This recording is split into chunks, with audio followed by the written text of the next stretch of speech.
দেশ বিদেশের ব্যবসা বাণিজ্য আর অর্থনীতির সব খবর নিয়ে আমন্ত্রণ জানাচ্ছি বিজনেস রিপোর্টে। কোভিডের প্রথম ধাক্কা এখনও কাটিয়ে উঠতে পারেনি ক্ষতিগ্রস্ত ৭৮ ভাগ প্রান্তিক জনগোষ্ঠী। খাবার খরচ কমিয়েছে ৮০ ভাগ মানুষ। অভ্যন্তরীণ বাজারকে গতিশীল করতে সাজানো হবে আসছে বাজেট। অগ্রাধিকার পাবে দেশীয় শিল্প আর কর্মসংস্থান। গেল ১৫ বছরে দেশের ২০ লাখ পরিবার এসেছে সৌর বিদ্যুতের আওতায়। কমেছে জ্বালানি ব্যয়, বেড়েছে শিক্ষার হার। এমন সব খবর নিয়েই আমাদের আজকের আয়োজন।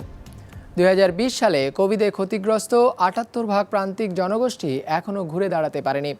আয় ব্যয়ের হিসাব মেলাতে ৮০ ভাগ মানুষই খাদ্যে ব্যয় কমিয়েছে, আর জীবন ধারণে নির্ভরতা বেড়েছে সঞ্চয় এবং ঋণের উপর। সিটিজেন্স প্ল্যাটফর্ম অফ এসডিজিজ বাংলাদেশের এক খানা জরিপে এসব তথ্য উঠে এসেছে। এপ্রিল ২০২০ চলছিল সাধারণ ছুটি নামক লকডাউন। কাজ নেই, হাহাকার চারিদিকে। জরিপ বলছে দেশের ৭০ ভাগ পরিবারের কমপক্ষে একজন সদস্য এ সময় কাজ হারিয়েছেন। যদিও সাধারণ ছুটি উঠে গেলে ধীরে ধীরে কাজ ফিরে পেতে থাকে মানুষ। ৫ থেকে ৬ মাসের মধ্যে তাদের প্রায় সবাই কাজে যোগ দেন, কিন্তু আয় ফেরেনি আগের মতো। কোভিডের আগে যেখানে পরিবার প্রতি আয় ছিল ২০,০০০ টাকার উপরে, তা এখন নেমে এসেছে ১৬,৮০০ টাকায়, অর্থাৎ আয় কমেছে ১৫ ভাগের বেশি। এই হাউসহোল্ডগুলিতে অ্যাটলিস্ট একজন মানুষ হলেও জব হারিয়েছে, অথবা তার ব্যবসাটাকে গুটাতে হয়েছে, সাময়িক হোক আর অথবা পার্মানেন্টলি হোক। এই পুরো পিরিয়ডে তারা যে জবগুলি খুঁজে পেয়েছে সেইটা কিন্তু তাদের আর্থিক যে আগের যে অবস্থা ছিল সেই অবস্থানতে ফেরত আনতে সাহায্য করতে পারেনি। এখন প্রায় চরাঞ্চলে ২১.১% ইনকাম কমে গিয়েছে, এবং ক্রমান্বয়ে যদি আপনারা দেখেন মাইগ্রেন্ট এবং এমএসএমই তে প্রায় ২০% করে। এছাড়াও অন্যান্য গুলিতে প্রায় ১৪ থেকে ১৮%-এর মধ্যে এটা ভ্যারি করছে। আর এ কারণে ব্যয় সংকোচন নীতিতে চলছে এসব পরিবার। জরিপ বলছে কোভিডের আগের তুলনায় পরিবার প্রতি গড়ে ব্যয় কমেছে ৮.১ ভাগ। জরিপে অংশ নেওয়া ১৬০০ পরিবারের ৮০ ভাগই খাদ্যে ব্যয় কমিয়েছে। সরকারি সহায়তা পেয়েছে ২৩ ভাগ, আর বেসরকারি সহায়তার আওতায় এসেছে ২৯ ভাগ পরিবার। জীবনের ব্যয় মেটাতে তাই ৬১ ভাগ পরিবারই ঋণ করতে বাধ্য হয়েছে, আর সঞ্চয় ভাঙিয়েছে ২৬ ভাগ পরিবার। এটার একটা দীর্ঘমেয়াদী ফলাফল আছে। যেহেতু তাদের সঞ্চয় ভেঙেছে, দেনাও করেছে, ঘরের গটিবাটি গরু বাছুরও বিক্রি করেছে, তাহলে এর ফলে তার যে দেনাগ্রস্ততার পরিস্থিতি অথবা তার টিকে থাকার সক্ষমতা আগের চেয়ে দুর্বল হয়ে যাচ্ছে। এবং খাদ্য এখন কম গ্রহণ করার ফলে মধ্যমেয়াদে তাদের পুষ্টিহীনতায় দেখা দিচ্ছে, এবং স্বাস্থ্যসেবা এবং স্কুল থেকে ঝরে পড়া এই সবগুলি দেখা যাচ্ছে। এমন অবস্থায় নতুন করে সরকারি প্রণোদনার পাশাপাশি একটি সামাজিক সংহতি তহবিল গঠনের পরামর্শ দিয়েছেন সিটিজেন্স প্ল্যাটফর্ম অফ এসডিজিজ বাংলাদেশ। সেই সাথে আসছে বাজেটে করোনা অভিঘাত মোকাবেলায় মধ্যমেয়াদী পরিকল্পনা প্রণয়নের তাগিদ দিয়েছে সংস্থাটি। এই দুর্বল মানুষগুলোর প্রয়োজন নিরিখে তাদের খাদ্য সাহায্যকে এখন এই মুহূর্তে প্রাধিকারে নিয়ে আসা উচিত। তাদের আর্থিক প্রণোদনা দিতে হবে, ঋণ দিয়ে এদের প্রতি পৌঁছানো যাবে। সেই জন্য আমরা যেটা বলেছি, একটি সামাজিক সংহতি তহবিল তৈরি করার জন্য, যেখানে সরকারও অর্থ দেবেন, সেখানে কর্পোরেটরা অর্থ দিবেন, ব্যক্তি পর্যায়ে আমরা অর্থ দিব, এবং সেইখানে আপনার প্রতিদিন কোন মানুষ কত অর্থ দিল এগুলিকে একত্রিত দেখানোর সুযোগ থাকবে, এবং একই সাথে কত টাকা কোথায় গেল সেটাও দেখানোর সুযোগ থাকবে। আমাদের একটা সামগ্রিক পরিকল্পনা নিতে হবে কয়েক বছরের। আমার মনে হয় যে সেটা খুবই গুরুত্বপূর্ণ, বিশেষত সামনে বাজেট আসছে। সে বাজেটের প্রেক্ষিতে এই রিকভারি, অতিমারি থেকে রিকভারির একটা আমাদের পরিকল্পনা কিন্তু নিয়ে বের হতে হবে। এসব পরিকল্পনা বাস্তবায়নে স্থানীয় জনপ্রতিনিধি, বেসরকারি উন্নয়ন সংস্থা সহ সবার অংশগ্রহণ নিশ্চিত করার তাগিদ দেওয়া হয়েছে আলোচনায়। শাহাদাত হোসাইন, বিজনেস রিপোর্ট, মাছরাঙা টেলিভিশন। অভ্যন্তরীণ বাজার ব্যবস্থাকে গতিশীল রাখার লক্ষ্য নিয়ে আসছে অর্থবছরের বাজেট সাজানো হবে। অগ্রাধিকার পাবে দেশীয় শিল্প, গুরুত্ব থাকবে কর্মসংস্থান বৃদ্ধিতে। ২০২১-২২ অর্থ বছরের বাজেট নিয়ে এমন পরিকল্পনার কথা জানিয়েছেন অর্থমন্ত্রী আ.হ.ম মুস্তফা কামাল। বৃহস্পতিবার এক প্রাক বাজেট আলোচনা শেষে তিনি এসব কথা জানান। বৈঠকে ব্যবসায়ীদের পক্ষ থেকে করোনার নেতিবাচক প্রভাব এড়াতে সরকারের প্রণোদনা প্যাকেজের মেয়াদ বাড়ানোর আহ্বান জানানো হয়। করোনার দ্বিতীয় ঢেউ এখন চলছে দেশ জুড়ে। প্রতিদিনই বাড়ছে সংক্রমণ আর মৃত্যুর সংখ্যা। এর মাঝেই লকডাউনের আদলে সীমিত পরিসরে চলছে অর্থনৈতিক কর্মকাণ্ড, কিন্তু তাতে গতি নেই খুব একটা। বরং ক্ষত বড় হচ্ছে দিন দিন ব্যবসা বাণিজ্যে, যা পুষিয়ে নিতে আসছে বাজেটে অর্থমন্ত্রীর কাছে সহায়তা চেয়েছে ব্যবসায়ীরা আগের ঘোষিত প্রণোদনা প্যাকেজের আদলে। মাননীয় প্রধানমন্ত্রী 23টি প্রণোদনা প্যাকেজ ঘোষণা করেছিলেন এবং সেখান থেকে তারা উপকৃত হয়েছে, তারা অস্বীকার করে নাই, তারা সবাই উপকৃত হয়েছে। এবং সেখানে তাদের দাবিটি হলো, যেহেতু এই করোনা ভাইরাস এখনো রয়ে গেছে আমাদের দেশে,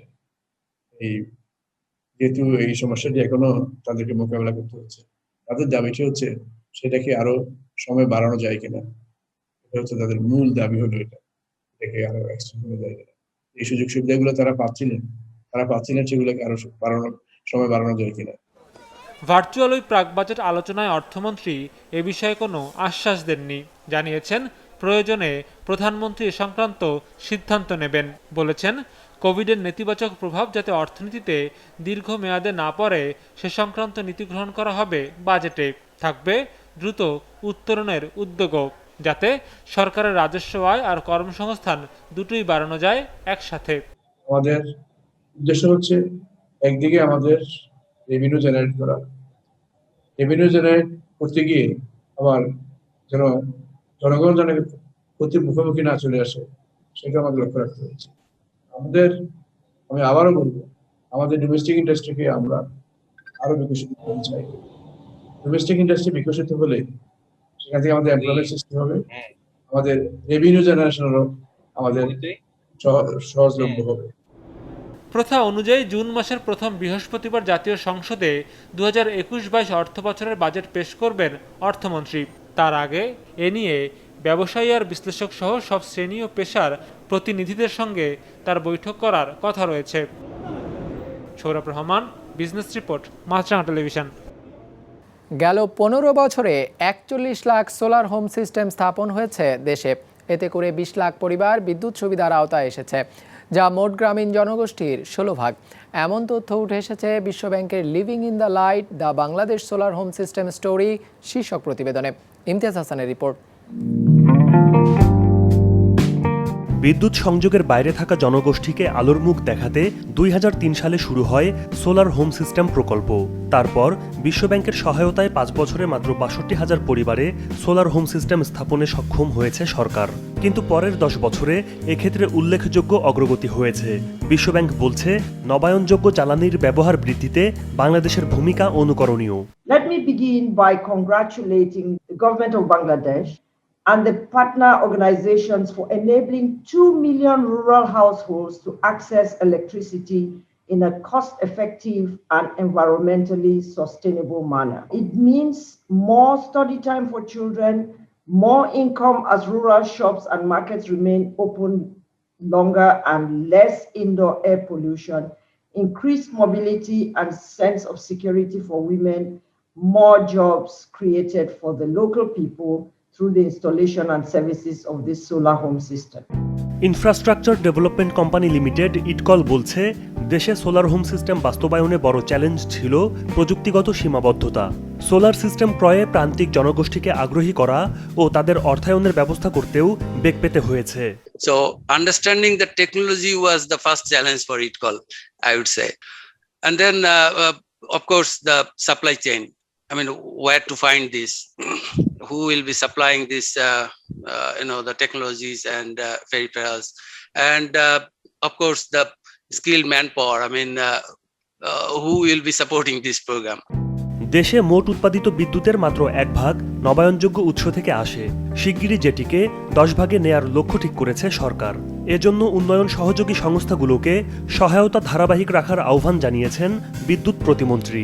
We would like to appreciate their support and continue engaging on renewable energy moving forward as well. শিল্প কারখানার ছাদে সোলার প্যানেল স্থাপনের মাধ্যমেও নবায়নযোগ্য বিদ্যুতের উৎপাদন বাড়াতে চায় সরকার। এজন্য বিশেষ প্রণোদনা ও কর সুবিধা দেয়া হচ্ছে বলে জানায় বিদ্যুৎ বিভাগ।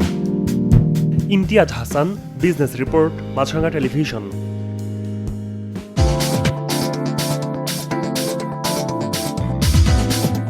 সূচক পতনের মধ্য দিয়ে সপ্তাহ শেষ করল ঢাকা শেয়ার বাজার। সার্বিক সূচক ডিএসইএক্স 82 পয়েন্ট কমে দাঁড়িয়েছে 5,254-তে। মোট লেনদেন হয়েছে 475 কোটি টাকার। লেনদেন হওয়া শেয়ার ও মিউচুয়াল ফান্ডের মধ্যে দর বেড়েছে 47টির, কমেছে 264টির, আর অপরিবর্তিত রয়েছে 35টির দর। এবার বাজার নিয়ে বিশ্লেষণ শুনবো অ্যালায়েন্স ক্যাপিটাল অ্যাসেট ম্যানেজমেন্টের। বিগত 3 দিনের র্যালির পর আজকে মার্কেটে একটি সিগনিফিকেন্ট প্রাইস কারেকশন লক্ষ্য করা যাচ্ছে। বিগত সপ্তাহের তুলনায় এই সপ্তাহে মার্কেটে অলমোস্ট লেনদেন বেড়েছে 5%। আমরা জানি যে আজকে অলমোস্ট 66টি কোম্পানিজের ফ্লোর প্রাইস লিমিটেশন সরানো হয়েছে, যাতে করে এই কোম্পানিগুলো প্রপারলি আবার ট্রেড হতে পারে মার্কেটে। কিন্তু এর ফলে যেটা দেখা যাচ্ছে যে এই কোম্পানিগুলোর মধ্যে অধিকাংশ কোম্পানিজেরই প্রাইস কারেকশন হয়েছে, যার ফলে আজকে আমরা ইন্ডেক্স অলমোস্ট 82 পয়েন্টস ডিক্রিজ করে। আজকে লেনদেনের শীর্ষে অবস্থান করছে বেক্সিমকো বরাবরের মতোই 38 কোটি টাকা লেনদেন করে, এবং তারপরে রয়েছে রবি, এশিয়া প্যাসিফিক ইন্স্যুরেন্স এবং প্রভাতী ইন্স্যুরেন্স। আজকে ইন্ডেক্সের টপ 5 পজিটিভ কন্ট্রিবিউটর হিসেবে ছিল রেনাটা, স্কোয়ার ফার্মা, প্রভাতী ইন্স্যুরেন্স, অ্যাকমিল্যাব এবং প্রাইম ব্যাংক। আজকে ব্লক ট্রেড হয়েছে 18 কোটি টাকার, এবং সর্বোচ্চ ব্লক ট্রেড হয়েছে 3টি কোম্পানি, সেটা হচ্ছে সিটি ব্যাংক, জিপি এবং উত্তরা ব্যাংকের। সেক্টর ওয়াইজ অ্যানালাইসিস করলে দেখা যাচ্ছে যে আজকে ইন্স্যুরেন্স সেক্টর ছাড়া বাকি সবগুলো সেক্টরের প্রাইস কারেকশন হয়, এবং সর্বোচ্চ প্রাইস কারেকশন হয়েছে টেক্সটাইল সেক্টরে। আজকে ইন্স্যুরেন্স সেক্টর অলমোস্ট 42% কন্ট্রিবিউট করে টার্নওভারের চার্টের প্রথমে অবস্থান করছে, এবং তারপরে অবস্থান করছে মিসেলিনিয়াস এবং টেলিকম সেক্টর। করোনা মহামারী বিশ্বজুড়ে অর্থনীতিতে ধস নামালেও বাড়িয়ে দিয়েছে বিলিয়নিয়ারদের সংখ্যা। এবছর বিলিয়নিয়ারের সংখ্যা বেড়ে দাঁড়িয়েছে 2755 জনে, যা আগের বছরের চেয়ে 660 জন বেশি। বেড়েছে তাদের সম্পদের পরিমাণও। টানা চতুর্থবারের মতো এবছরও তালিকার 1 নম্বরে রয়েছেন জেফ বেজোস। এবার সবচেয়ে বড় চমক ইলন মাস্ক। বছরের ব্যবধানে 31তম অবস্থান থেকে বিশ্বের 2 নম্বর শীর্ষ ধনী হয়ে উঠেছেন এই প্রযুক্তি ব্যবসায়ী। বিস্তারিত ডেস্ক রিপোর্টে। প্রতি বছরের মতো এবারও বিশ্বের শীর্ষ ধনীদের তালিকা প্রকাশ করেছে ফোর্বস। তবে গেল বছর করোনার কারণে বিশ্ব অর্থনীতির গতি কমে যাওয়ায় এই বছর তালিকাটি ছোট হবে বলে ধারণা করেছিল অনেকেই। তবে সবাইকে অবাক করে দিয়ে বিশ্ব অর্থনীতির এই ক্রান্তিকালেও অতি ধনীদের সংখ্যা বেড়েছে ব্যাপক হারে। ফোর্বসের হিসেব বলছে বছরের ব্যবধানে বিশ্বের মোট বিলিয়নিয়ার বা শতকোটিপতির সংখ্যা 660 জন বেড়ে দাঁড়িয়েছে রেকর্ড 2755 জনে, যাদের মোট সম্পদের পরিমাণও 5 ট্রিলিয়ন বেড়ে দাঁড়িয়েছে $13 ট্রিলিয়ন। বিশ্বের অতি ধনীরা দিন দিন আরও বেশি ধনী হয়ে উঠেছে। বছরের ব্যবধানে বিলিয়নিয়ারদের সম্পদ 8 ট্রিলিয়ন থেকে বেড়ে $13.1 ট্রিলিয়ন পৌঁছেছে। তাই করোনার এই বছরটি শীর্ষ ধনীদের বেশ ভালোই কেটেছে। টানা চতুর্থবারের মতো বিশ্বের শীর্ষ ধনীর তালিকার 1 নম্বরে আছেন অনলাইন জায়ান্ট অ্যামাজনের প্রতিষ্ঠাতা জেফ বেজোস। তার মোট সম্পদ $177 বিলিয়ন, এক বছরেই বেড়েছে 64 বিলিয়ন। করোনাকালীন সময়ে অনলাইন শপিংয়ের প্রতি মানুষের আগ্রহ বাড়ায় অ্যামাজনের শেয়ারের দাম বেড়েছে বহুগুণ, যা বেজোসকে শীর্ষ ধনীর খেতাব ধরে রাখতে সাহায্য করেছে। তবে এবারের শীর্ষ ধনীর তালিকার সবচেয়ে বড় চমক টেসলা এবং স্পেস এক্সের প্রতিষ্ঠাতা ইলন মাস্ক। বছরের ব্যবধানে তালিকার 31 নম্বর থেকে 2 নম্বরে উঠে এসেছেন তিনি।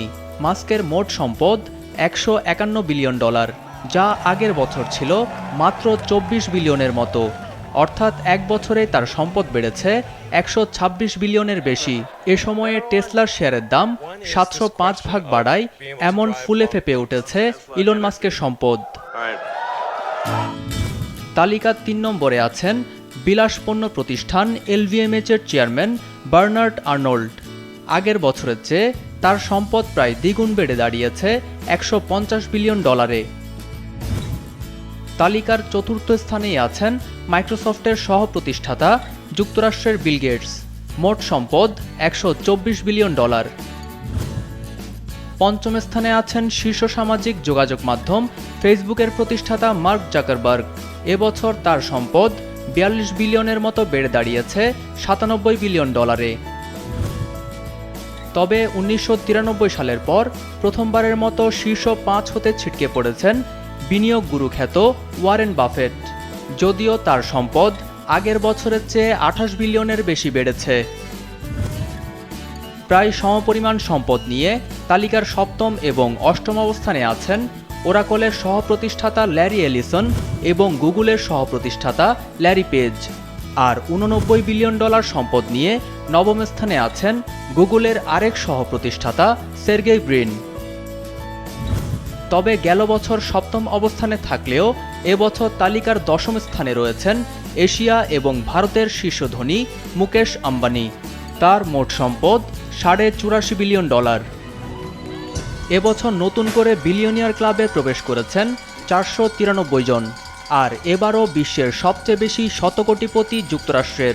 গেল বছরের চেয়ে 110 জন বেড়ে দেশটির মোট বিলিয়নিয়ার এখন 724 জন। এরপরই আছে চীন। দেশটিতে 100 কোটি বা তার বেশি সম্পদ আছে এমন মানুষের সংখ্যা 698 জন। মুস্তফা তাহান, বিজনেস রিপোর্ট, মাছরাঙ্গা টেলিভিশন। দর্শক, আমাদের যে কোনো পর্ব নিজেদের সুবিধাজনক সময়ে দেখতে সাবস্ক্রাইব করুন বিজনেস রিপোর্টের অফিসিয়াল ইউটিউব চ্যানেল। ফেসবুক পেজে লাইক দিয়ে আপডেট থাকুন ব্যবসা বাণিজ্যের আলোচিত সব ঘটনা সম্পর্কে। আর আপনাদের মতামত জানান ইনবক্সে। আজ এটুকুই, বিদায় নিচ্ছি, ভালো থাকবেন।